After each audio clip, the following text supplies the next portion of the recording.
নাজাত যদি পেতে চাও, আল্লাহর জান্নাতের মেহমান যদি হইতে চাও, ও বিবি আর বাহিরে থাকা যাবে না, আমি ঈমান আনতে চাই, তুমি কি চাও? বিবি ডাক দিয়ে কয়, স্বামী আমার বাথরুমের ভিতর থেকে নিয়ত করছিলাম ঈমান আনবো, কিন্তু ভয় পেয়েছিলাম যদি আপনি তালাক দিয়ে দেন, এই ভয়ে বলি নাই। এখন আপনিও যেহেতু বলতেছেন, ও স্বামী আমার, আমিও রাজি, আমিও চাই তার হাতে ঈমান আনার জন্য। দুইজনে এখন নিয়ত কইরা আস্তে আস্তে হুসাইন আহমদ মাদানির দিকে আগায়। হুসাইন আহমদ মাদানি দাঁড়াইয়া আছে, হুসাইন আহমদ মাদানি দাঁড়াইয়া আছে।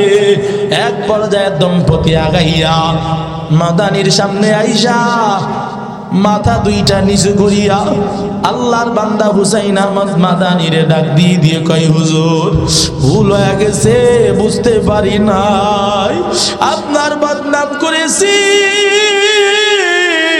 আপনার খারাপি বয়ান করেছি। হুজুর আপনি বাথরুমে যা থাকা অবস্থায় আমরা আপনার খারাপি বলেছি, হুজুর মাফ করিয়া দেন। হুসাইন আহমদ মাদানি কয়, ও আল্লাহর বান্দা, ও আল্লাহর বান্দি,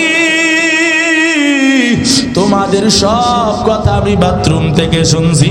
আমি বাথরুম থেকে শুনিয়া শেষ না, আমি ওই সময় ভেবেছি হয়তো তোমরা বুঝো নাই, তোমরা না বুঝা আমার বদনাম করছো।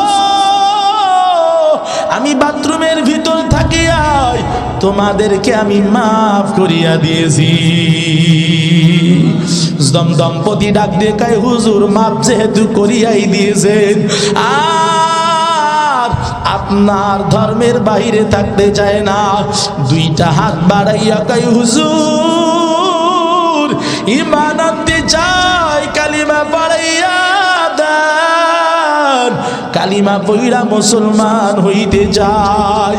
এরে আল্লাহর গোলাম, ওই দম্পতি, হিন্দু দম্পতি হুসাইন আহমদ মাদানির হাতের ভিতরে হাত লাগায়া সঙ্গে সঙ্গে কালিমা পইরা মুসলমান হইয়া যায়।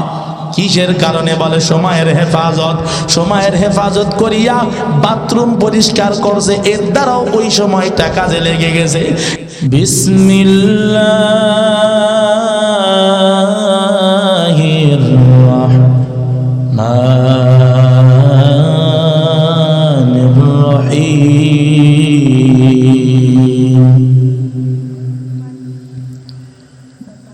ইন্না আ'তাইনাকাল কাউসার ওয়াল আসর ইন্নাল ইনসানা লাফি খুসর ইল্লাল্লাযীনা আমানু ওয়া আমিলুস সালিহাত ওয়া তাওয়াসাউ বিল হাক্কি ওয়া তাওয়াসাউ বিস সাবর। وقال رسول الله صلى الله عليه وسلم اغتنم خمسا قبل خمس شبابك قبل حرمك وصحتك قبل سقمك وغناك قبل فقرك وشغلك قبل فراغك وحياتك قبل موتك। मोमिन जो फिदा नक्श कफे पाए नबी हो, मोमिन जो फिदा नक्श कफे पाए नबी हो, वो ज़ीर कदम आज भी आलम का खजीना, वो ज़ीर कदम आज भी आलम का खजीना। घर सुन्नत नबवी की करे पैरवी उम्मत, गर सुन्नत नबवी की करे पैरवी उम्मत तोहफा से निकल जाएगा फिर इसका सफीना, तोहफा से निकल जाएगा फिर इसका सफीना। आशिक हो बिरादर शहंशाह दो आलम, आशिक हो बिरादर शहंशाह दो आलम, मिश्कों से ज़्यादा मुबारक जिसका पसीना, मिश्कों से ज़्यादा मुबारक जिसका पसीना। कर दिल में तरक हो मेरे आका का ज़ियारत, कर दिल में तरक हो मेरे आका का ज़ियारत। एक आन में आए नबी दिखला दे मदीना, एक आन में आए नबी दिखला दे मदीना। कत যত্নের পাখি তুমি,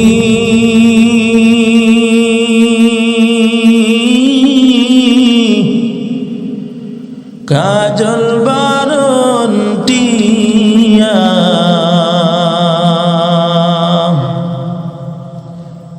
সময় হইলে যাইবা চলে, এই দুনিয়ার সব তুইয়া। কথা বলেন ঠিক কি ঠিক না? আইসো একা যাইবাও একা,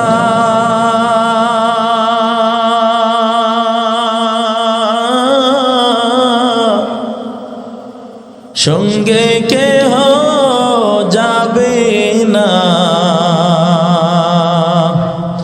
দিন দুই চারি কেন্দে সবে, আর তো ফিরে চাইবে না। কত আদর করত তোমার,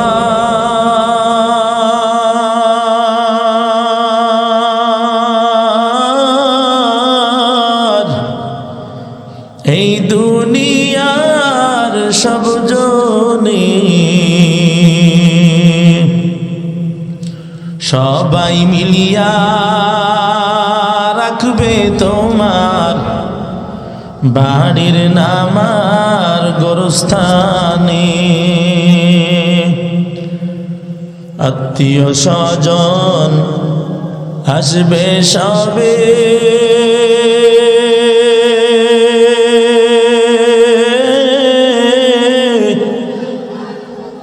দেখিতে তোমার লাশ, সাজাইতে তোমার বাসর, কাটবে ঝোপের কাঁচা বাস। গরম পানি জল হইবে,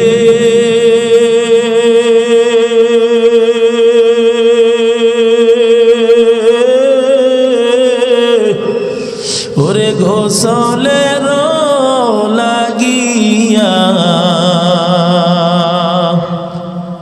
রাজা বাদশাহ ধনী গরিব কোথায় যাইবা ভাগিয়া। দাদা গেল বাবাও গেল,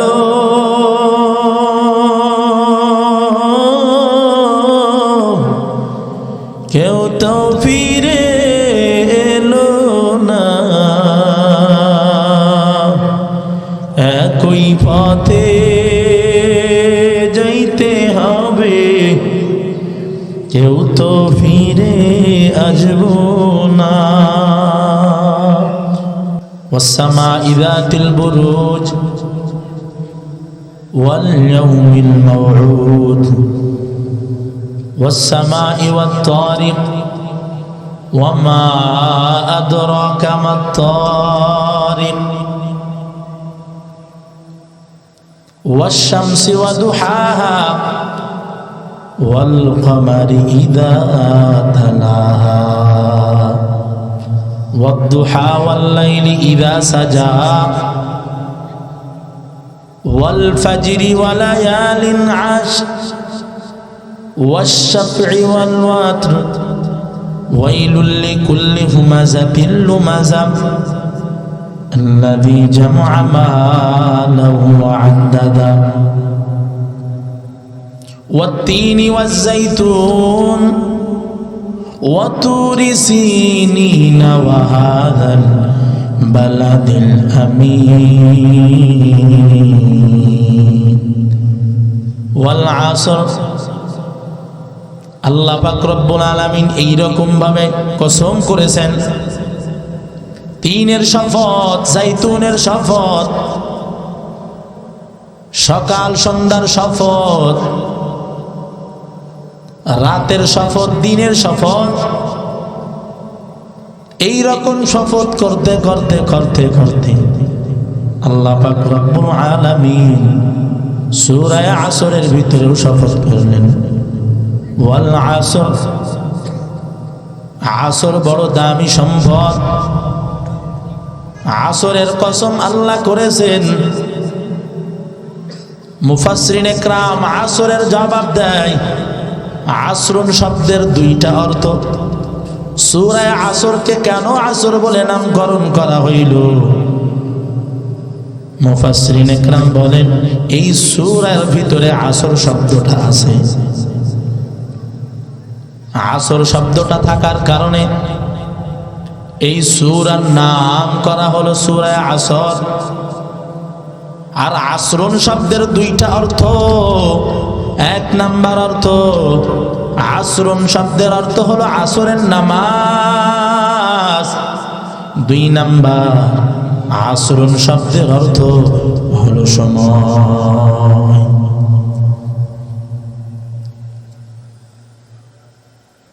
তার মানে কি বোঝা গেল? আসর বড় দামি সম্পদ। আসর একটা দামি শব্দ। কথা কোন ঠিক কিনা? এরে আল্লাহর গোলাম, আসরের শপথ আল্লাহ করেছেন।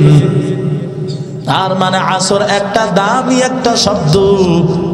আসর একটা দামি আল্লাহর কাছে একটা শব্দ। ওয়াল আসর আল্লাহ কসম করেছেন।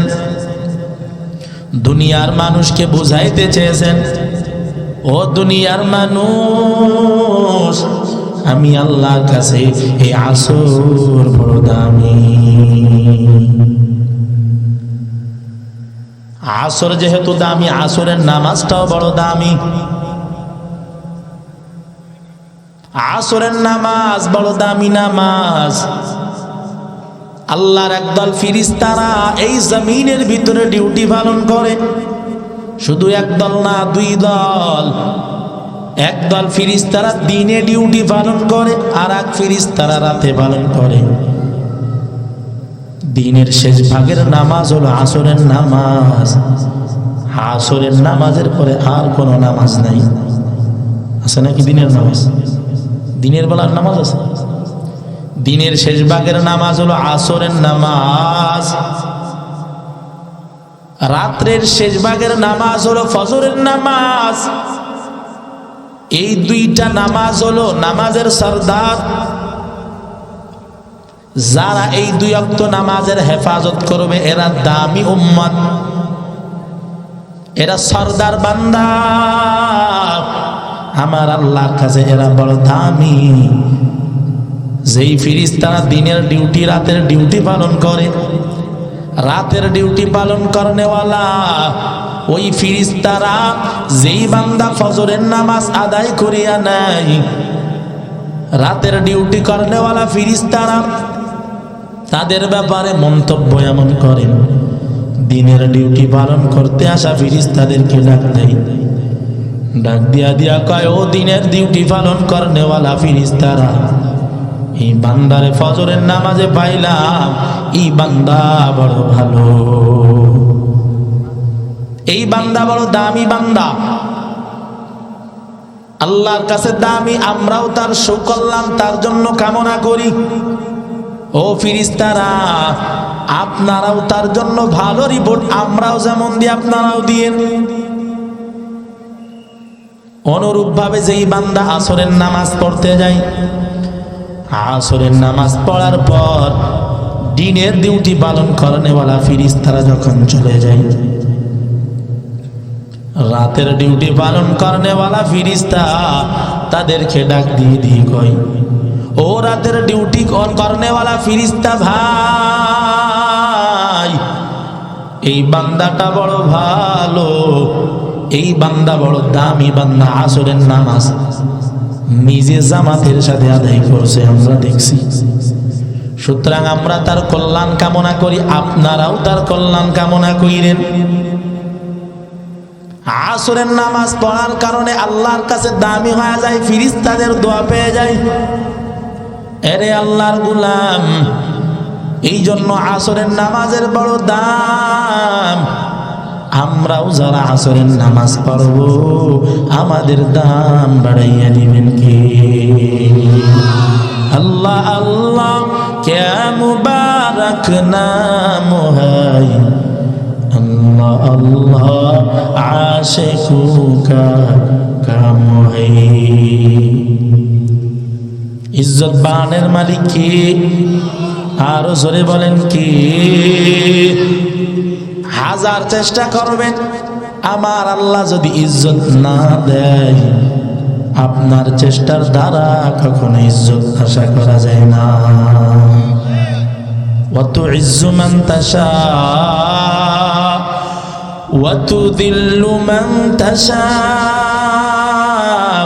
বিয়াদিকাল খায়র ইন্নাকা আলা কুল্লি শাইইন কাদির।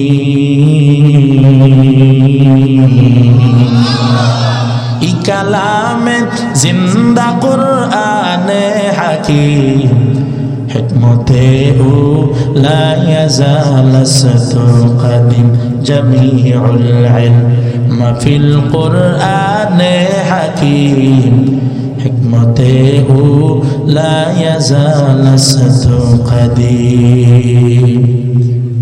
কোরআনের দাম আল্লাহর কাছে আছে না নাই? যেই বান্দা সময় ব্যয় কইরা কোরআন তেলাওয়াত করবে, ওই বান্দার দাম আল্লাহর কাছে কেমন দাম? কোরআনের ফজিলাত, কোরআন যেই বান্দা তেলাওয়াত করবে, দুনিয়ার সব মহব্বত তার থেকে দূর হইতে পারে। বাবার মহব্বত, মার মহব্বত, সন্তান স্ত্রীর মহব্বত, ভাই বোনের মহব্বত দূর হয়ে যাবে। মরণের সাথে সাথেই সব মহব্বত শেষ হয়ে যাবে। কিন্তু যার সাথে কোরআনের মহব্বত থাকবে, আল্লাহর নবী বলেন, ক্বালান নবী সাল্লাল্লাহু আলাইহি ওয়াসাল্লাম, ইযা উযিআল মাইয়িতু ফি কবরিহি জাআল কুরআনু ইনদা রাসিহি। মরণের পরপরই দুনিয়ার সব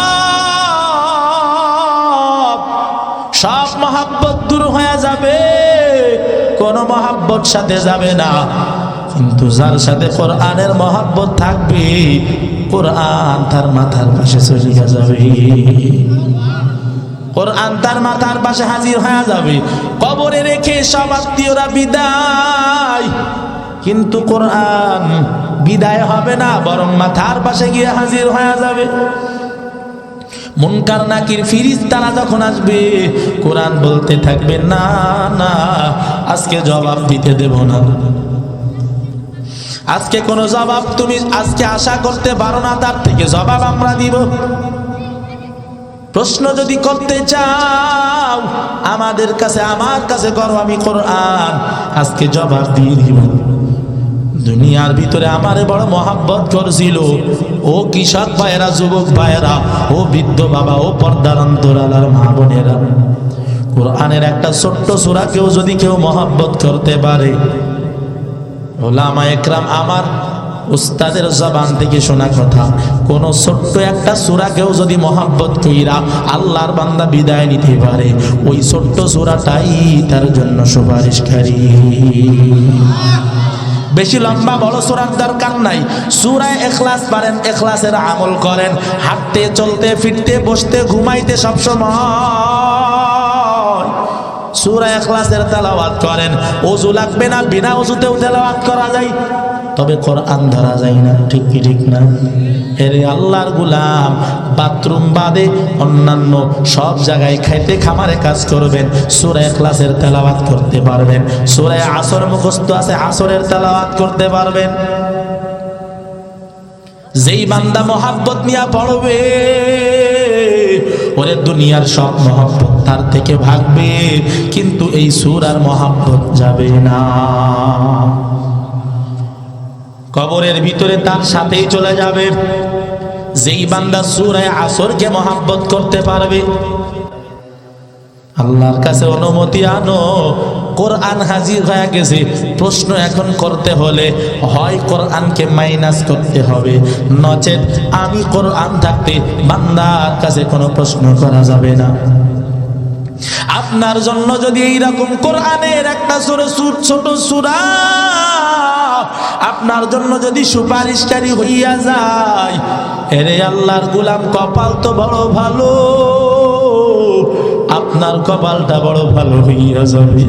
আপনার জন্য কোরআন যখন সুপারিশ করবে, আল্লাহর কাছে ফেরেশতারা যাবে, ও রব্বুল আলামিন, ওই বান্দার মাথার পাশে কোরআন হাজির। কোরআন বলতেছে আজকে জবাব আমি দিব, ওই বান্দার থেকে নেওয়া যাবে না, কি করা যাবে? কোরআনে কথাও বলছে, জবাব যদি তার কাছে নিতে চাও, আমি কোরআনকে মাইনাস করা লাগবে। এমন কথা বলার পর আমার আল্লাহ কি তার কবরে আর পাঠাবে ফেরেশতা? মায়ার নবী বলে আর ফেরেশতা পাঠানো হবে না। আল্লাহ তাআলা ফেরেশতাদেরকে অর্ডার দিবে, ও ফেরেশতারা, তার কবরের ভিতরে জান্নাতের সব নাজ নিয়ামত দিয়ে দাও, কবরটা জান্নাতের বাগান বানায়া দাও। এরে আল্লাহর গোলাম, এই জন্য কোরআনকে মহাব্বত করা লাগবে। ছোট্ট সূরা, সূরা আসর, এই আসরের ভিতরে আমার আল্লাহ বলেন ওয়াল আসর, আসরের শপথ, ইন্নাল ইনসানা লাফি খুসর, নিশ্চয় জমিনের ভিতরে যত মানুষ আছে সব মানুষ ক্ষতিগ্রস্ত, ইল্লাল্লাযীনা আমানু, তবে তারা ব্যতীত যারা ঈমান আনয়ন করেছেন। 2 নাম্বার ওয়া আমিলুস সলিহাত, ঈমান আনার পর যারা নেক আমল করেছে। 3 নাম্বার ওয়া তাওয়াসাউ বিল হাক্কি ওয়া তাওয়াসাউ বিস সবর, 2 নাম্বার নিজে হকের উপরে আছে, অন্যকে হকের দাওয়াত দেয়। 4 নাম্বার ওই বান্দা নিজে সব সময় দায়েম কায়েম সবরের উপর থাকে। এই 4 গুণওয়ালা মানুষ ব্যতীত পৃথিবীর সব মানুষ ক্ষতিগ্রস্ত। কথা কোন ঠিক ঠিক না? কয় গুণ? 4 গুণওয়ালা মানুষ ব্যতীত সবাই ক্ষতিগ্রস্ত। এরে আল্লাহর গোলাম, মায়ার নবী ডাক দিয়ে দিয়ে কয়, ও দুনিয়ার মানুষ, সময়টা বড় দামি সম্পদ। ওয়াল আসর, আসর বড় দামি সম্পদ। আসরের এক অর্থ হলো সময়, সময়টা বড় দামি সম্পদ। হেলায় যদি কাটাও, এই সময় একবার যদি চলে যায় আর ফিরে আসবে না। আসবে? সময় চলে যায় আর আসে? নদী পথে নৌকা চালাও, ও মাঝি ভাই, বেলা ডুবার আগে আমি ওপার উঠতে চাই। ডুবে গেলে বেলা রে আর উঠে না, ভেঙ্গে গেলে মেলারে আর জমিনা। এই সময় যদি চলিয়া যায় ওই সময় আর ফিরে আসবে না। এর বৃদ্ধ বাবা একটু নজরটা করিয়া দেখেন, চোখ বন্ধ করিয়া একটু ভাবিয়া দেখেন। একদিন দুনিয়াতে আসছিলেন, মুখের ভিতরে দাড়ি ছিল না। এই দাড়ি এক সময় উঠলো, দাড়ি সাদা ছিল না কালো ছিল। এই কালো দাড়ি আস্তে আস্তে আস্তে আস্তে সাদা হইয়া গেল। দাড়ির ভিতরে এখন সাদা রং জ্বলিয়া আসলো। দাড়িতে আপনার এখন সিগনাল দেয়, ও মুরব্বী আর গুনাহ কইরো না, আর গুনাহ কইরো না, তোমার জীবনের বেলাটা প্রায় ডুবু ডুবু ভাব, আর গুনাহ করিও না। সময়কে মূল্যায়ন করো, সময় বড় দামি সম্পদ।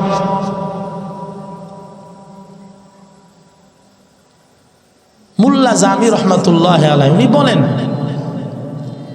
যে আমি এই সূরা আসরের তাফসীরটা শিখছি একজন বরফ বিক্রেতা থেকে।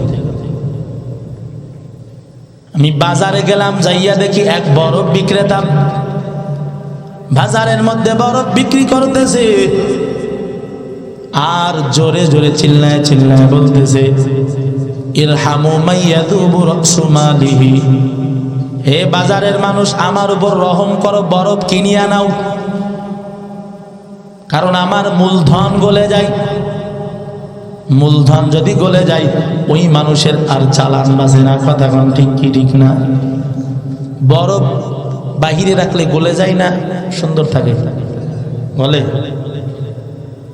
বরফ বাইরে রাখলে যেমন গলতেই থাকে গলতেই থাকে, ওই রকম দুনিয়ার মানুষ দুনিয়ায় আসার পর থেকে হায়াত একদিন যায়, 1 ঘন্টা 1 মিনিট যায়, 1 সেকেন্ড সময় চলে যায়, ওই সময়টা গলিয়া যায়, আর কিন্তু ফিরে পাওয়া যায় না। এরে আল্লাহর গোলাম ও ফরিদপুরের মুসলমানেরা, ভালো করিয়া শুনিয়া নেন, ভালো করিয়া শুনে, এই সময় এখন আমরা আছি, একদিন ছিলাম না, আবার দেখা যাবে, একদিন থাকবো না। যতটুকু সময় আছি এই সময়টা যদি আমলে কাটাইতে পারেন, আপনার আমার জন্য লাভ না লস? এরে আল্লাহর গোলাম, যদি আমি আপনি আল্লাহর গোলামি না করি, একটু জবাব দিয়া কন, আমার আল্লাহর কোনো লস আছে নাকি? আছে নাকি? পৃথিবীর কোন মানুষ যদি আল্লাহকে সেজদা না দেয়, কোন মানুষ যদি আল্লাহর গোলামি না করে, আমার আল্লাহর কিঞ্চিত পরিমাণে কোনো লাভ নাই। আবার যদি সবাই ইবাদত করে, আমার আল্লাহর কোনো লাভ নাই। ইবাদত করলে আমার আপনার লাভ, আমার আপনার উপকার। বুখারী শরীফের মধ্যে আসছে, জান্নাতটা আমার আপনার জন্য একটা চাটিয়াল ময়দান, ফাঁকা একটা জায়গা। আল্লাহ আমার আপনার জন্য জান্নাত বানাইছেন ফাঁকা জায়গা। বান্দা একবার সুবহানাল্লাহ বলবে, একবার আলহামদুলিল্লাহ, তবে হায়াত থাকতে থাকতে বলা লাগবে। কথা ঠিক কি ঠিক না? এজন্য আল্লাহর নবী বলেন, হায়াতাকা ক্বাবলা মাউতি, মরণের আগে আগে তোমার হায়াতের দাম দাও, মরণের আগে আগে তোমার হায়াতের মূল্যায়ন করো, সময়টা কাজে লাগাও। এই হায়াতের সাথে নেক আমলের সম্পর্ক মায়ার নবী ডাক দিয়ে কয়, ইদা মাতাল ইনসান ইনকাতা আনহু আমালুহু, যেই বান্দা দুনিয়ার থেকে বিদায় নিয়ে যায়, সব আমলের দরওয়াজা বন্ধ। ঠিক কি না? বিদায় হওয়ার সাথে সাথেই সব নেকের দরওয়াজা বন্ধ হয়ে যায়। দুনিয়ায় থাকতে থাকতে যা আমল করবে সব আমল নামায় উঠবে। একবার সুবহানাল্লাহ যেই বান্দা জবান নাড়াইয়া বলবে, এই সুবহানাল্লাহ বলার কারণে তাফসীরে বাইজাবির মধ্যে পাওয়া যায়, একবার সুবহানাল্লাহ বললে আল্লামা কারি সানাউল্লাহ পানিপতি রাহমাতুল্লাহি আলাইহি বলেন, ওই বান্দার আমল নামার ভিতর জান্নাতে একটা গাছ লাগানো হয়। গাছের নামই হলো সুবহানাল্লাহ গাছ। অন্য একটা বর্ণনায় পাওয়া যায় খুরমা গাছ, খেজুর গাছ। যেই বান্দা সুবহানাল্লাহ বলবে তার আমল নামায় একটা সুবহানাল্লাহ গাছ লাগানো হয়। সুবহানাল্লাহ গাছের এত পাওয়ার, তাফসীরে বাইজাবি রাহমাতুল্লাহি আলাইহি উনি বলেন এই গাছের ছায়াটা এত লম্বা, এত বড় হবে, এত বিশাল হবে, খালিদ ইবনে ওয়ালিদের মতো, হযরতে আব্বাসের মতো বীর বাহাদুরেরা ঘোড়া চালাইয়া যাবে। 500 বছর ঘোড়া চালাইলেও এই গাছের ছায়া অতিক্রম করতে পারবে না। এই জন্য দুনিয়ার ভিতরে সুবহানাল্লাহ আলহামদুলিল্লাহ বললে লস না। এরে আল্লাহর গোলাম সুবহানাল্লাহ আলহামদুলিল্লাহ নবী বলেন মান ক্বালা সুবহানাল্লাহ আলহামদুলিল্লাহ তামলাআনে আও তামলাউ মা বাইনাস সামাওয়াতি ওয়াল আরদ। আল্লাহর এই জমিনের ভিতরে যত ফাঁকা জায়গা আছে, যেই বান্দা একবার সুবহানাল্লাহ আলহামদুলিল্লাহ বলবি, আমার আল্লাহ জমিনের ফাঁকা জায়গা ভরপুর করিয়া তার আমলনামায় নেকি দিবি। তুকু যাওয়া সুন্নতে আহমদ কুজা বা মুহাম্মদ কাইবুয়াদ নিসবতরা কার শাইতা মিকুনি নামত ওয়ালি গরওয়ালি লানুতাজ হাই বরওয়ালি। এজন্য সময়টাকে কাজে লাগানো লাগবে।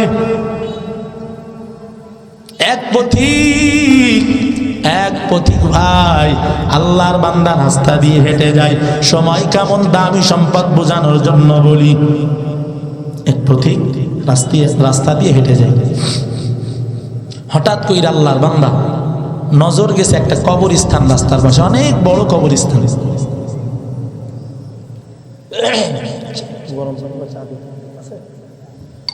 সামনে কি পড়ছে? বড় কবরস্থান। তো প্রতীক নিয়ত করছে, যেহেতু কবরস্থান চোখের সামনে পড়ছে, একটু কবরটা জিয়ারত করে এরপরে সামনে যাই। কবর জিয়ারত করলে তো আর লস নাই, আছে না? লস আছে? কবর জিয়ারত করলে কোনো লস নাই, বরং কবর জিয়ারত করলে লাভ। আল্লাহর বান্দা প্রতীক কবর জিয়ারতের নিয়তে একটু সামনে আগায় গেছে। সামনে যাওয়ার পর কবরস্থানের পাশে দাঁড়াইছে, হঠাৎ করে কানের ভিতরে কোরআন তেলাওয়াতের আওয়াজ ভেসে আসতেছে। কি ব্যাপার? মানুষ দেখা যায় না, গরম পানি দিলে হবে। মানুষ দেখা যায় না, কোরআনের তেলাওয়াত কোত্থেকে আসে?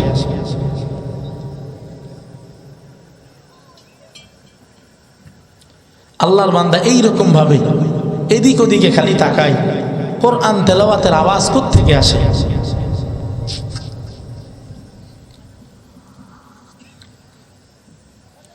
হঠাৎ কইরা এদিক ওদিকে তাকায়, অনেক তাকানোর পরে নজর করে দেখে এক কবরস্থানের ভিতর একজন আল্লাহর বান্দা বৈশা বৈশা কোরআন তেলাওয়াত করতেছে। আল্লাহর বান্দা প্রতীক রাস্তা দিয়ে চলতে চলতে হঠাৎ কইরা কবরস্থান সামনে পড়িয়া যায়। কবরস্থান সামনে পড়ার পর আল্লাহর বান্দা একটু আগায় গিয়া দাঁড়ানোর সাথে সাথে কোরআন তেলাওয়াতের আওয়াজ পাওয়ার পর আল্লাহর বান্দার নজর করিয়াছে কোত্থেকে কোরআনের তেলাওয়াত আসে।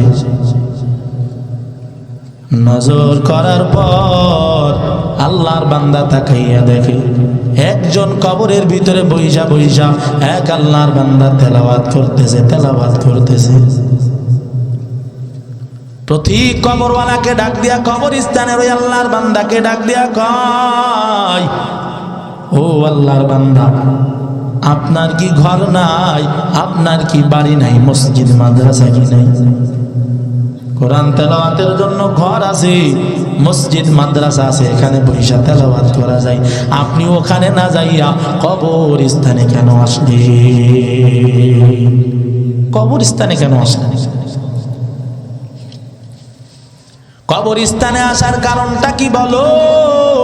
কেন কবরস্থানে আইসা তেলাওয়াত করো? এমন কথা প্রশ্ন করার সাথে সাথে কবরের ভিতরে তেলাওয়াতকারী আল্লাহর বান্দা ডাক দিয়ে দিয়ে কয়, ও আল্লাহর বান্দা প্রতীক ভাই, ও প্রতীক ভাই,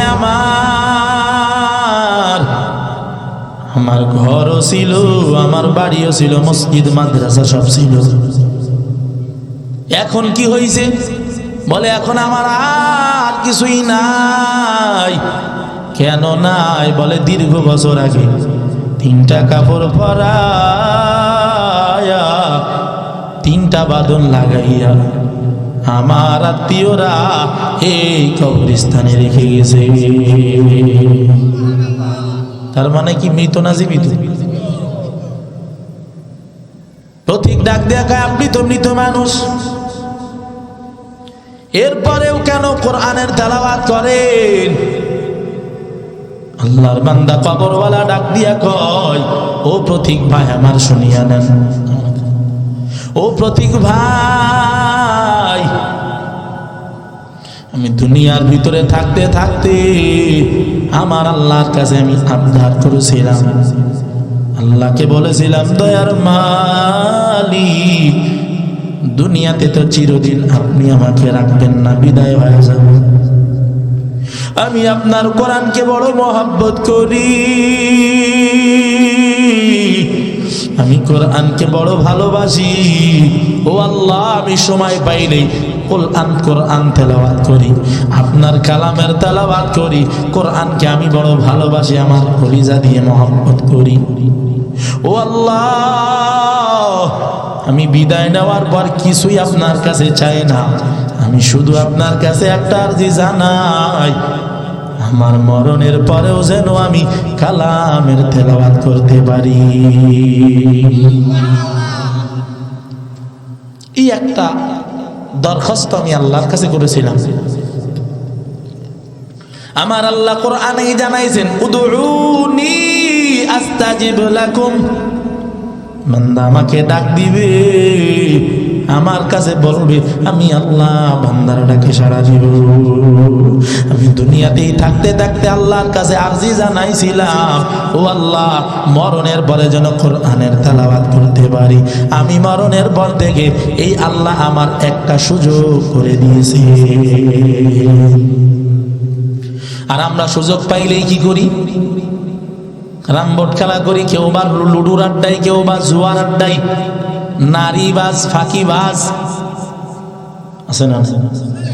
যুবক এখন ইউটিউব, ফেসবুক, গুগল, বিগো এইগুলা নিয়ে তো নাই, এইগুলার জন্য পাগল। এর ভিতরে যাইয়া অন্যের মেয়েকে বলে হাই, ওই দিক থেকে আওয়াজ আসে হ্যালো, যুবক বলে বলো, আস্তে আস্তে সব শেষ, যা করার সব শেষ, যুবকের চরিত্রও শেষ, সব শেষ হয়ে গেল। আজকে যুব সমাজ ধ্বংসের পিছনে বেশি কারণ না, যুব সমাজ ধ্বংস হইল একমাত্র মোবাইল। কথা বলেন ঠিক কি ঠিক না? রাতের বেলা, শীতের এই শীতের রাতের বেলা কম্বল মুড়া দিয়ে যুবক মানুষ ঘুমায়, কিন্তু দেখা যায় ঘুমের ঘরেও কম্বলের উপর থেকে আলো জ্বলে, আলো দেখা যায়। বাতি এখনো নিবে না কেন? যুবক বলে এখন কথা বইল না, যে যার কামে যাও, আমি আমার কামের ভিতরে ব্যস্ত। 2টা না বাজলে যুবকের ঘুম হয় না।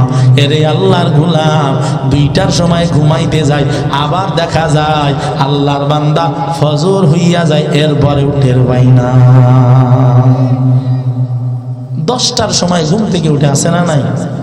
এরে আল্লাহর গোলাম, এই মোবাইলে তোমার সময় খাইলো, এই মোবাইলে তোমার চরিত্র নষ্ট করলো। মোবাইল যুবকের চরিত্রের নষ্ট করার 1 নাম্বার ফ্যাক্টরি, ঠিক কি না? জামানা মোবাইলে খাইছে, জামানা মোবাইলে খাইছে। অল্প বয়সের পোলা মাইয়া প্রেমে জড়াইছে, জামানা মোবাইলে খাইছে, জামানা মোবাইলে খাইছে। রেডিও থুইয়া ট্যাব আসিল, ট্যাব থুইয়া টিভি, টিভি থুইয়া মোবাইল আইলো, যা খুশি তা পাবি, ঠিক না? ওরে টিভির পর্দায় যা আছে মোবাইলে তা আছে, আরো কত আজে বাজে যুবক দেখতাছে। এই সমস্ত ধোঁকায় পইড়া নেশায় মেতেছে যুবক রে, মোবাইলে খাইছে যুবক রে, মোবাইলে খাইছে। আল্লাহ আমাদের মোবাইলের ধোঁকা থেকে হেফাজত করেন, বলেন আমিন।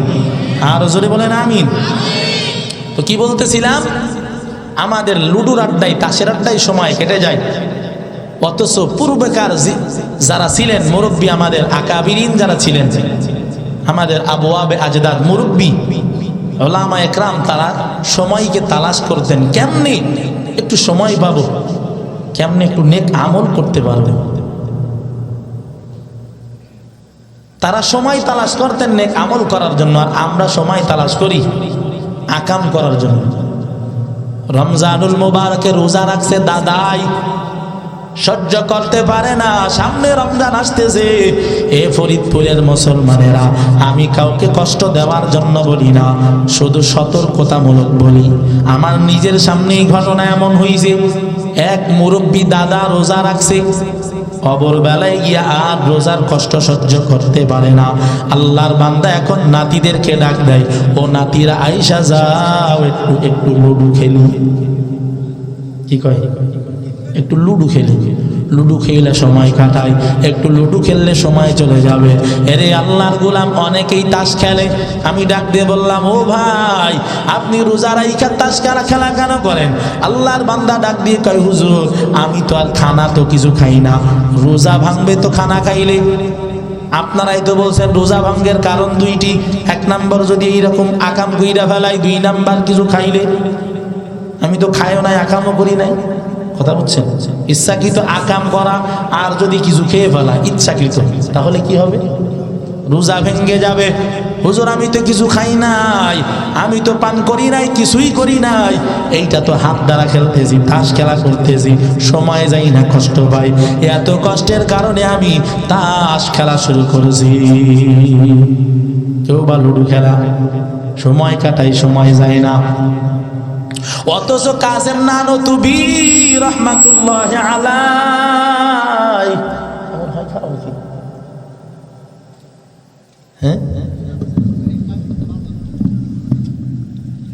কাসেম নানতুবি রাহমাতুল্লাহ আলাইহি, ওনার জীবনীতে পাওয়া যায় আল্লামা কাসেম নানতুবি রাহমাতুল্লাহ আলাইহি সময় তালাশ করতেন, কখন একটু নেক কাজ করা যাবে, কখন একটু সময় পাবো, কখন একটু নেক আমল করতে পারবো, কখন একটু সুবহানাল্লাহ বেশি বলতে পারবো, আলহামদুলিল্লাহ বলতে পারবো। এই ধান্দায় সব সময় ব্যস্ত। এরে আল্লাহর গোলাম কাসেম নানতুবি সময়ের এত হেফাজত করতেন। আমার আপনাকে নসিহত করিয়া বলেন, কাসেম নানতুবি বলেন, হে দুনিয়ার মানুষ, আপনার হেফাজত করেন। বাথরুমে যাওয়ার পর কোরআন তেলাওয়াত করা যায় না, জিকির করা যায় না, যায় নাকি? বাথরুমের ভিতরে কোরআন তেলাওয়াত করা যায় না, জিকির করা যায় না। তবে বাথরুমে গিয়েও সময়টা কাজে লাগানো যায়। কেমনে সময় কাজে লাগানো যায়? কাসেম নানতুবি রাহমাতুল্লাহ আলাইহি উনি রাসূলের হাদিস বয়ান করে বলেন, আত-তুহুরু শাতরুল ঈমান, পবিত্রতা ঈমানের অঙ্গ। এরে আল্লাহর গোলাম, তুমি বাথরুমে যাও, বাথরুমে যাইয়া বাথরুমটা একটু পরিষ্কার করো, বাথরুম পরিষ্কার করো, বদনাম ময়লা হয়ে গেছে, একটু পরিষ্কার করো। পবিত্রতার নিয়তে রাসূলের হাদিসের উপর আমল হবে। জিকির লাগবে না, কোরআন তেলাওয়াত লাগবে না, ওখানে গিয়া বাথরুমে বদনাটা পরিষ্কার করিয়া নাও। এই বদনা পরিষ্কার করলেও সময় নেকের বালাই উঠে যাবে। কথা বুঝছেন? কি বললাম না? আমার পরে যে বাথরুমে যাবে ও যেন মনে করে যে না একজন ভালো মানুষ বাথরুমে আসছে, সুন্দর পরিষ্কার। বাথরুম শেষ, দরজা খুইলেই দৌড়, এইরকম করা যাবে না। কি যাবে? পরে যে যাবে দুর্গন্ধে টিকতে পারবে না। আরো যদি বিড়ি খাওয়াইলে লোক হয়, এমন পাবলিক যদি একবার যায় 3 দিন বাথরুমের আশপাশে যাওয়া যাবে না। কথা কোন ঠিক কি ঠিক না? আবার অনেকেই বাথরুমে গিয়া বিড়িটা নেই। কি ব্যাপার? বাথরুমে খাওয়ার জায়গা, এটা কি খাওয়ার জায়গা হলো? আপনি গাল দিয়ে খাইতেছেন, এটা বাথরুমে কেন? কয় হুজুর বাথরুমে খাইলে একটু পায়খানা ক্লিয়ার হয়। পায়খানার ভিতরে বিড়ি না টানলে ক্লিয়ার হয় না, এজন্য বিড়ি টানে। হায় হায়, বাথরুম করতে গিয়ে তো কুত্তায়ও কিছু খায় না, মেকুরেও কিছু খায় না, খায় বাথরুমের সময় কোনো প্রাণী খায়, কিন্তু আমরা আশরাফুল মাখলুকাত বাথরুমের সময় গিয়ে আমরা এখন বিড়ি টানি। কষ্ট পাইলেন? আপনি গোশ খাইবেন, হাড় ফালাইবেন, মাছ খাইবেন, কাটা ফালাইবেন, কুত্তায় আইসা, বিলাই আইসা আপনার ওই হাড্ডিগুলো কাটাগুলো টান দিয়ে নিয়ে দৌড় দিন। কিন্তু একটা বিড়ি টান দিয়ে আপনি বিড়ির পাশাটা যদি কোনো কুত্তার সামনে ফেলান, কোনো বিলাইয়ের সামনে, মেকুরের সামনে ফেলান, কোনো কুত্তায় কি ওইটা গালে নিবে? যে বনি আদম খাইছে ভালো জিনিস দিয়ে একটু দুই টান দিয়ে আমি, খাবে নাকি? খাবে? একজন পশু বুঝতে পারলো এই বিড়ি খাওয়া যায় না, পশুতে খায় না। আশরাফুল মাখলুকাত হইয়া যেই জবান দ্বারা তেলাওয়াত হবে, যেই জবান দ্বারা জিকির হবে, ওই জবান দ্বারা আমি আপনি বিড়ি টান দিই। আল্লাহ হেফাজত করেন, বলেন আমিন। সহি বুঝ দান করেন, বলেন আমিন।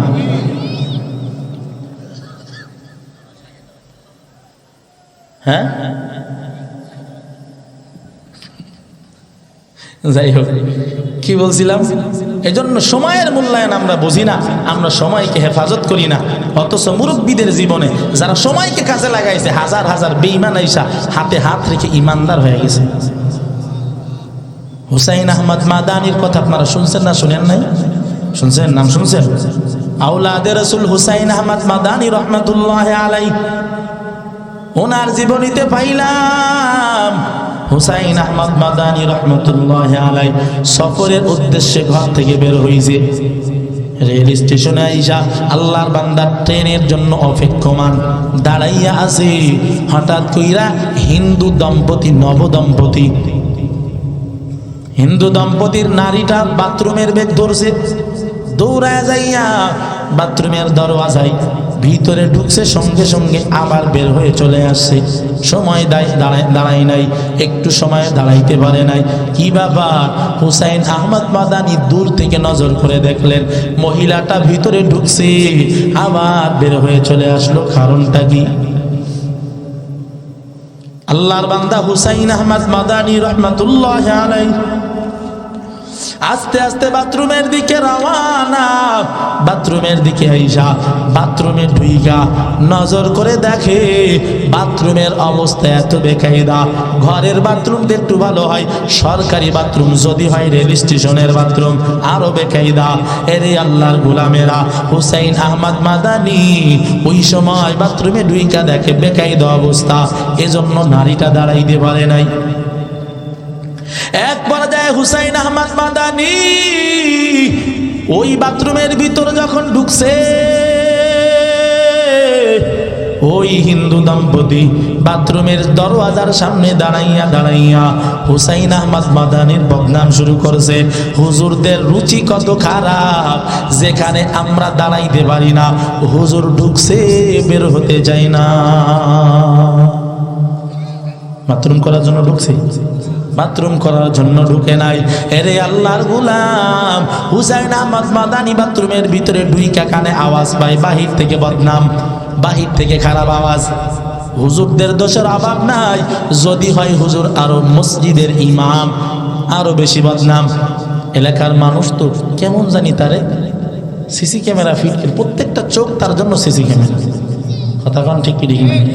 এলাকার মসজিদের যদি ইমাম হয়, মাদ্রাসার হুজুর হয়, মাদ্রাসার উস্তাদ হয়, এলাকার মানুষ তারে চৌকিদার মনে করে।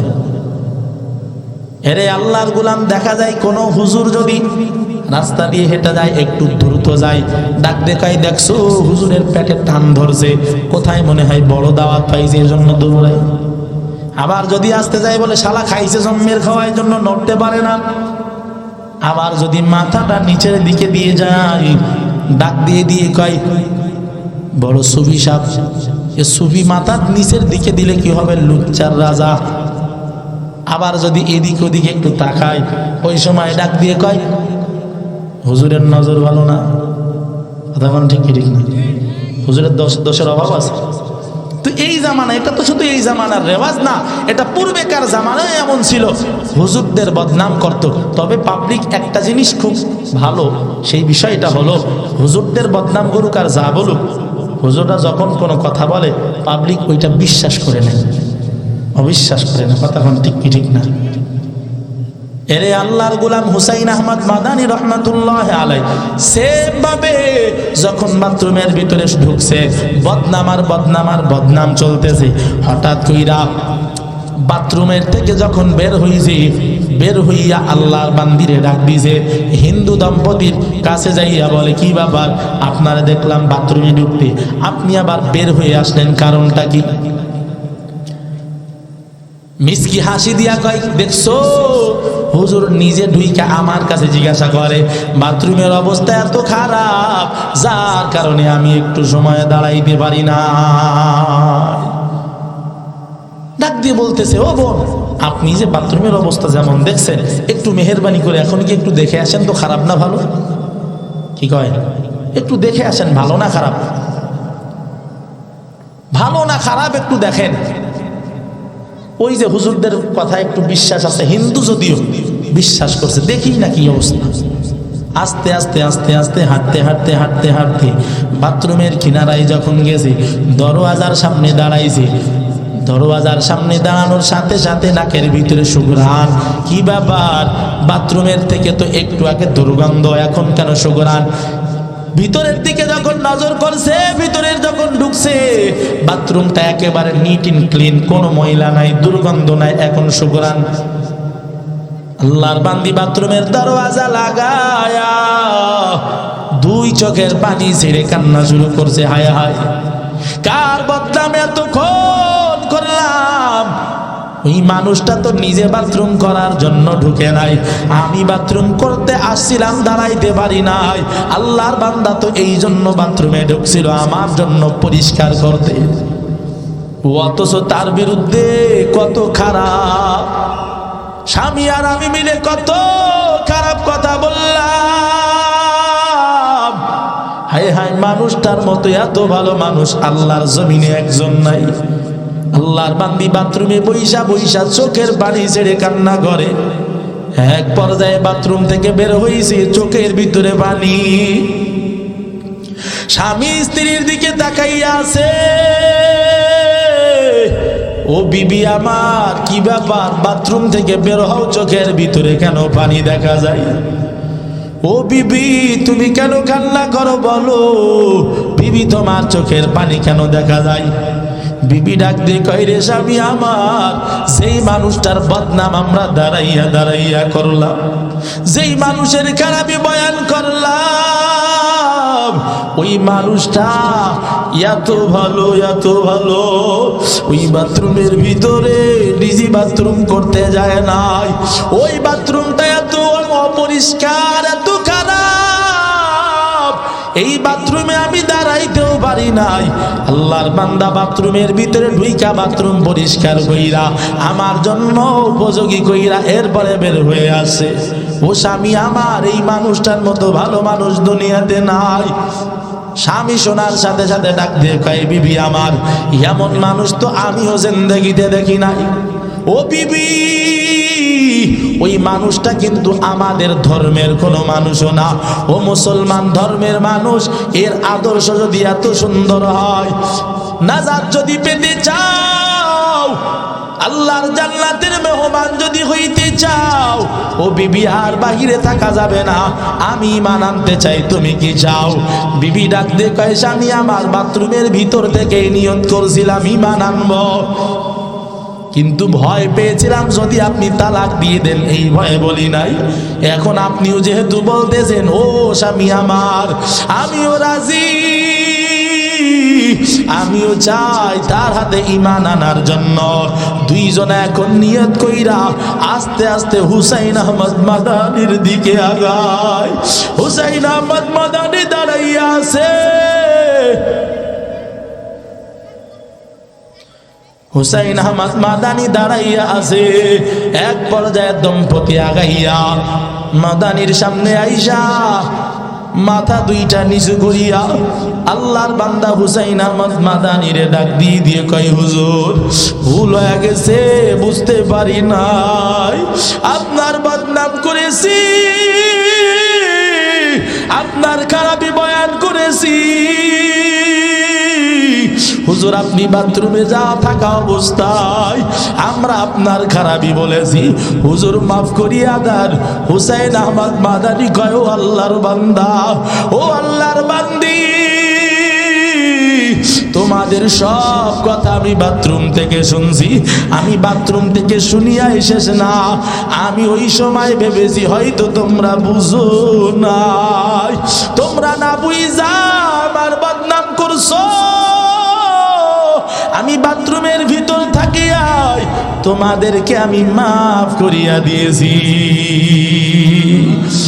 দম্পতি ডাক দিয়ে কয়, হুজুর মাফ যেহেতু করিয়াই দিয়েছেন, আর আপনার ধর্মের বাইরে থাকতে চায় না। দুইটা হাত বাড়াইয়া কয়, হুজুর ঈমান আনতে চাই, কালিমা পড়াইয়া দেন, কালিমা পইড়া মুসলমান হইতে যায়।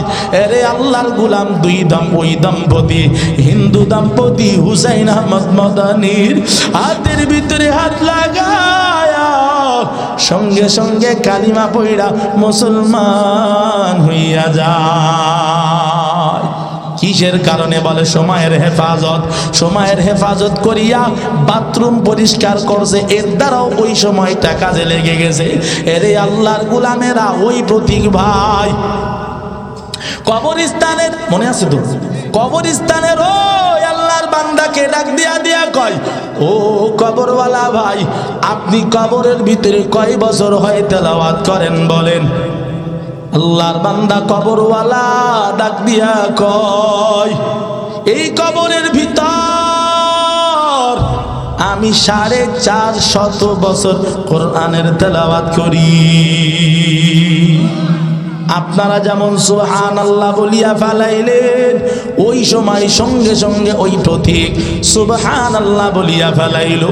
সুবহানাল্লাহ বলার সাথে সাথে ওই কবরওয়ালা ডাক দিয়া কয়, ও মুসাফির প্রতীক ভাই, আপনার কাছে একটা আরজি জানাই, আপনার এই সুবহানাল্লাহর নেকিটা আমাকে দিবেন। আমাকে কি দেওয়া যাবে? আল্লাহর বান্দা প্রতীক অবাক হইয়া ওয়াপালক দৃষ্টিতে তার দিকে তাকাইয়া প্রশ্ন করিয়া বসলেন, ও কবরওয়ালা ভাই, কি ব্যাপার? আপনি 450 বছর ধরে তেলাওয়াত করলেন, 450 বছরের এক খতম তো হয় নাই। 30 দিনে যদি এক খতম হয় তাহলে মাসে এক খতম, 30 দিনে যদি 30 পারা হয় মাসে এক খতম হয়। আপনি মাসে এক খতম দিলে বছরে 12 খতম, বছরে 12 খতম হইলে 450 বছরে কত খতমের সওয়াব আপনার আমলনামায় হয়েছে। অথচ আপনি এত সওয়াব হওয়ার পরেও কেন আমার কাছে একটা সুবহানাল্লাহর নেকি চান? কবরওয়ালা ডাক দিয়া দিয়া কয়, ও প্রতীক ভাই, যদিও 450 বছর আমি কোরআনের তেলাওয়াত কবরে শুইয়া শুইয়া আল্লাহর কালামের তেলাওয়াত করেছি, তবে আমার এই 450 বছরের তেলাওয়াতে কিঞ্চিত পরিমাণে সওয়াব আমার আল্লাহ দেয় নাই। কই কারণ? কারণটা হলো আমি পরীক্ষার হল থেকে বের হয়ে গেছি। দুনিয়ার ভিতরে পরীক্ষা হয়, এসএসসি পরীক্ষা দেওয়ার জন্য ছাত্ররা পরীক্ষার হলে যখন ঢুকিয়া যায়, প্রশ্ন দিয়া যায় 3 ঘন্টা সময়। এই 3 ঘন্টা সময় নিয়ে 10টা প্রশ্নের জবাব দিবা, 10 প্রশ্নের জবাবে 100 মার্ক দেওয়া হবে। যদি কোনো ছাত্র এমন মনে করে 10 প্রশ্নের অ্যান্সার 3 ঘন্টায় হবে না, 6 ঘন্টা লাগবে, আমি এখন 6 ঘন্টা, এখানে তো আমাকে দেওয়া হবে না। পরীক্ষার হলের ভিতর থেকে খাতা নিয়া আস্তে করে বের হয়ে গেছে, বাসায় চলে গেছে। 6 ঘন্টা সময় লাগাইয়া 10টা প্রশ্নের সুন্দর অ্যান্সার সাজাইয়া পরীক্ষার হল নিয়ন্ত্রকের কাছে আইসা ডাক দিয়ে কয়, নেন পরীক্ষার খাতা জমা নেন। বুঝে শুনে বলবেন, ওই পরীক্ষার খাতা জমা নিবে নাকি? নিবে। কেন নিবে না? পরীক্ষার রুলস মানে নাই। সময় দিয়েছিল 3 ঘন্টা, তুমি 3 ঘন্টা সময় লাগাইয়া পরীক্ষার হলে বইসা লিখলে নাম্বার পাইবা। কিন্তু পরীক্ষার হল তুমি সাইরা ঘরে যদি চলে যাও, খাতা যদি জমা দিতে যাও, উল্টা কিন্তু যদি খাতা জমা আবার দিতে যায় শাস্তির আওতায় নিবে। এরে আল্লাহর গোলাম, কবরওয়ালা ডাক দিয়া কয়, ও প্রতীক ভাই আমার, আমি পরীক্ষার হল থেকে বিদায়। দুনিয়া নামক পরীক্ষার হল, এই পরীক্ষার হলে তাইকা যদি আমি আমল যত করেছি ওই আমলটাই আমার জন্য আল্লাহ সাথে দিয়েছে, কিন্তু মরণের পর আমার আমলের খাতা তো বন্ধ, কারণ আমি পরীক্ষার হল থেকে বের হয়ে গেছি। এরে আল্লাহর বান্দা, যার কারণে আমি 450 বছর কোরআনের তেলাওয়াত করছি, আমার কোনো জবাব দেয় নাই, আমার কিঞ্চিত কোনো জবাব হয় নাই।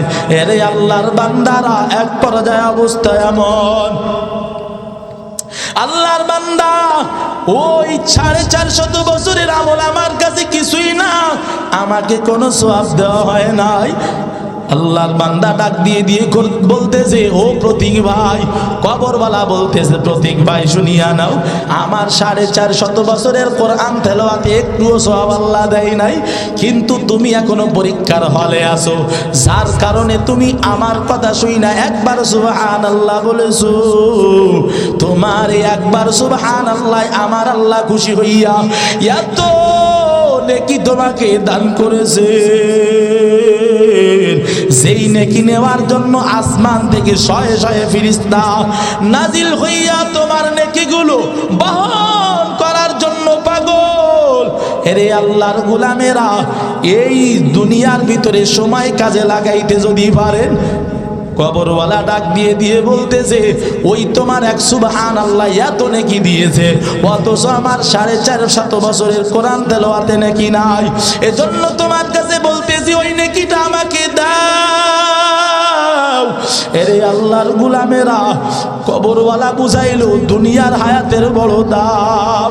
ও ফরিদপুরের মুসলমানেরা, এখনো তো বাঁচিয়ে আছি, এখনো তো সূর্যটা ডুবে নাই, এখনো তো মরণ আসে নাই, এখন যদি আমি আপনি আমল করতে পারি, জবান নাড়াইয়া সুবহানাল্লাহর আমল যদি করতে পারি, আলহামদুলিল্লাহ বেশি বেশি বলতে পারি, আমার আমল নামার ভিতরে নেকি উঠবে না? উঠবে না?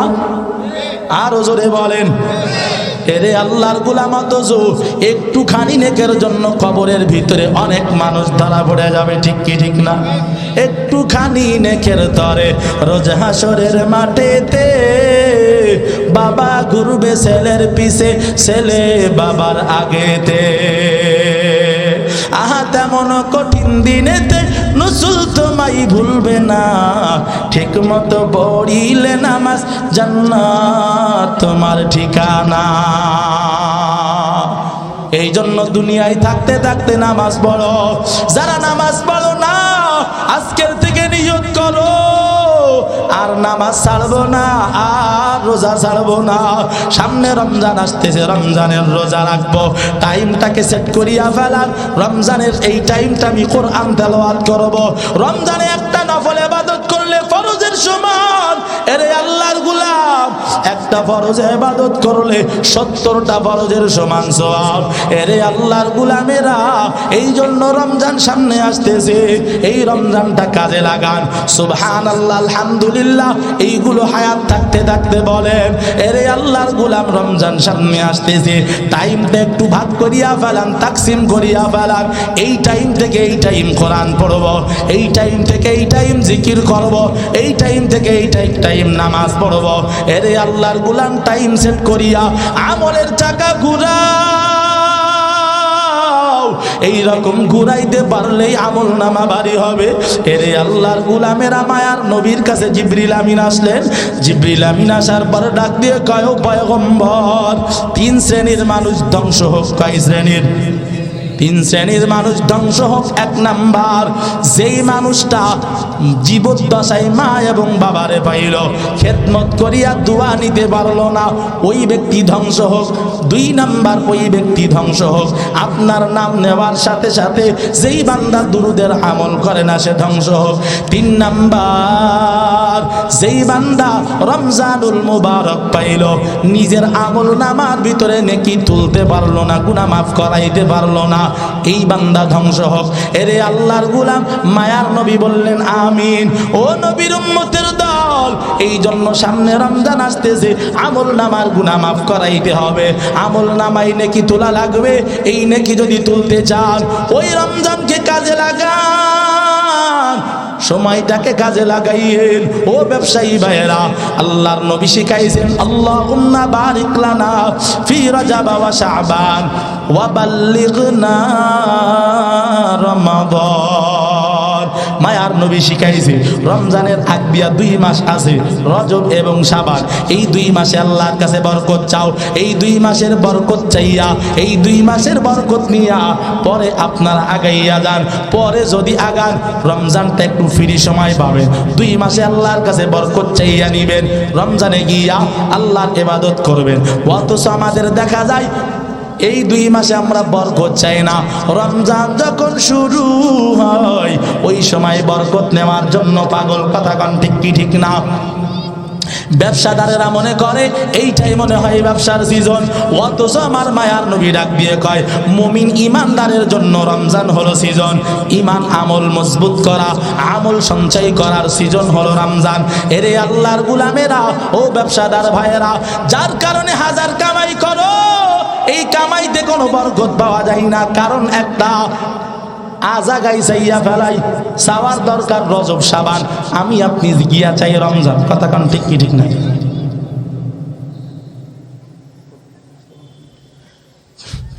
চাওয়ার দরকার কোন মাস? রজব শাবানে। আমি আপনি চাই কোথায়? রমজানে গিয়া। আল্লাহ বলেন এই রমজানে তো আসলে তোমার এইটা চাওয়ার কথা ছিল না, রমজানে দরকার ছিল ইবাদত বাড়াইয়া নেওয়া। অথচ যাইয়া তোমার দেখা যায় এখন ব্যবসার কাজে ব্যস্ত হয়ে যায়, নামাজের খবর থাকে না, রোজার খবর থাকে না, আছে না নাই? এই রকম ব্যবসাদারও আমার আল্লাহর কাছে নাজাত পাবে না। তবে ওই ব্যবসাদার, যেই ব্যবসাদার রমজান পাইয়া ইবাদতে কাটাইবে, আল্লাহর গোলামি করবে, ওই ব্যবসাদারের ব্যাপারে নবী বলেছেন আত-তাজিরুস সুদুকুল আমিন মা'আন নাবিয়্যিন ওয়াস-সিদ্দিকিন ওয়াশ-শুহাদা'i ওয়াস-সালিহিন। এই রকম ব্যবসাওয়ালা যারা ইনসাফের সাথে ব্যবসা করবে, যারা মানুষকে ঠকাবে না, এরে আল্লাহর গোলামেরা, এমন ব্যবসাদারেরা আল্লাহর জান্নাতের মেহমান হবে, নবীদের সাথে, সিদ্দিকদের সাথে, সালেহদের সাথে। এরে নবীর উম্মতের দল, ভালো করে শুনিয়া নেন, চিরদিন দুনিয়াতে থাকবো না, এক সময় ছিলাম। এই দুনিয়াতে এক সময় ছিলাম না, এখন আছি, এক সময় থাকবো না। এই জমিনের ভিতরে সময়টাকে কাজে লাগাও, এই সময়টাকে কাজে লাগাইলে দামি হয়ে যাবা। যদি সময় না কাটাইয়া এই নেকের কাজে সময় ব্যয় না করিয়া গুনাহের কাজে সময় ব্যয় করে দাও, অবস্থা কেমন হবে? মরণের পরে ওই বান্দারা আল্লাহর কাছে যখন আযাবে গ্রেফতার হয়ে যাবে, ওই বান্দারা এই রকম ডাকতে থাকবে, আল্লাহকে বলতে থাকবে রব্বুল আলামিন, রব্বানা, ও আমাদের রব, আবসারনা, এখন তো আমরা নিজ চোখে দেখলাম, ওয়াসামি'না, এখন তো শুনলাম, আযাব তো সব দেখা হয়ে গেছে, শোনা হয়ে গেছে, আলেমরা বয়ান করতে মানতাম না, এখন তো সব আমার দেখা হয়ে গেল। ও আল্লাহ, আর এই আযাব সহ্য করতে আমি চাই না। আল্লাহ একটু আমাদেরকে মেহেরবানি করিয়া ফারজি'না, একটু দুনিয়াতে পাঠায়া দেন। ও আল্লাহ, একটু দুনিয়াতে পাঠান।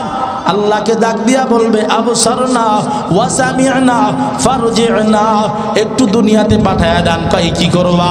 দুনিয়াতে যাইয়া না'মাল সালিহা, একটু নেক আমল সঞ্চয় করে কবরে আবার ফিরে আসব। কারণ আজকে নেক আমলের অভাবের কারণে জাহান্নাম হয়ে গেল। এরে আল্লাহর গোলামেরা, জাহান্নাম কত ভয়ঙ্কর! ওই জাহান্নামের আযাব কিন্তু আমি আপনি কেউ সহ্য করতে পারবো না। জাহান্নামের আযাব, জাহান্নামের আগুন। আল্লাহর নবী বলেন ওই জাহান্নামের আগুন দুনিয়ার আগুনের থেকে কোটি কোটি গুণের তেজ।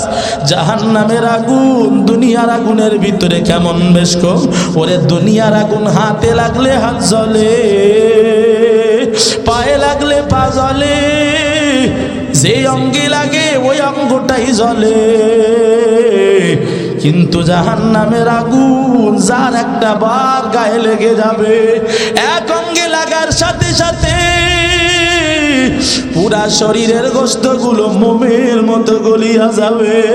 এরে আল্লাহর বান্দারা সহ্য করতে পারবা না, সহ্য করা সম্ভব হবে না। জাহান্নামের ভিতরে আল্লাহ সাপ ঢুকায়া দিবেন, একটা না দুইটা না 70 থেকে 99টা সাপ। ওই সাপের কেমন পাওয়ার হবে, ওই সাপের কেমন তেজ হবে। বলে দুনিয়ার সাপে কামড়াইলে উজা দ্বারা ঝাড়াইলে বিষ নামে, জাহান্নামের সাপের কেমন পাওয়ার। একটা সাপ যদি জমিনে একটু মুখ বাহির করিয়া একটা নিঃশ্বাস ছাড়তো, পুরা জমিন জ্বলিয়া তামা হইয়া যাইত। এরে আল্লাহর গোলামেরাও যুবক, সহ্য করতে তুমিও পারবা না, আমিও পারবো না। আল্লাহর কাছে তৌফিক কামনা করো, আর গুনাহ করবো না, আর নেকের কাজ ছাড়বো না। এমন যদি নিয়ত হয়, খাঁটি তওবার নিয়তে আল্লাহকে দুইটা হাত দেখাইয়া দেন। আয় আল্লাহ, আপনি আমাদের হাতকে কবুল করে নেন। আল্লাহ নেক আমল বেশি বেশি করবার তৌফিক দান করেন, মা বাবার খেদমত করার তৌফিক দান করেন। আয় আল্লাহ, বড়কে সম্মান ছোটকে স্নেহ করার তৌফিক দান করেন। মৃত্যু পর্যন্ত তওবার উপর ইস্তেকামত দান করেন। আমিন। ওয়া মা আলাইনা ইল্লাল বালাগ। আসসালামু আলাইকুম।